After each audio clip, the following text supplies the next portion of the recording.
બધા જ લોકો અહીંયા સુવિધાઓ છે અને થોડી ઘણી તકલીફો તો રહેવાની, પણ ગલબા કાકાએ, કારણ કે મને 65 વર્ષ થયા, ગલબા કાકાએ પગે ચાલી અને જે આ ડેરી ઊભી કરી એના હિસાબે આ બનાસકાંઠા ધમધમે છે.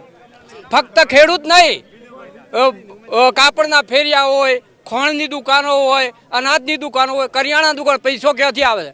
ડેરીના બિલ ઉપર આખા બનાસકાંઠાનો વ્યવહાર ચાલે છે, બરોબર. છેલ્લામાં છેલ્લી વિધવા બેન પણ આજે એના છોકરોને ડેરી ઉપર ભણાવી શકે છે, બરોબર. એટલે એમનું ઋણ કદાચ 10 વખત રેખાબેનને જીતાડીએ ને તો એ અમે ચૂકવી શકીએ એમ નથી.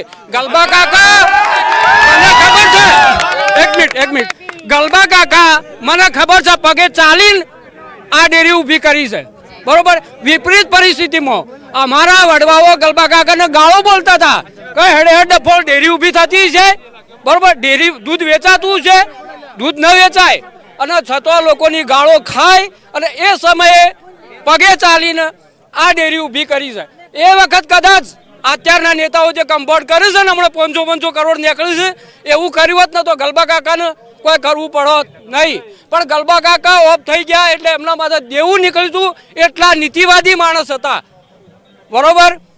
એમની નીતિ અને એમની પ્રમાણિકતાને અમે ક્યારેય ભૂલી શકીએ એમ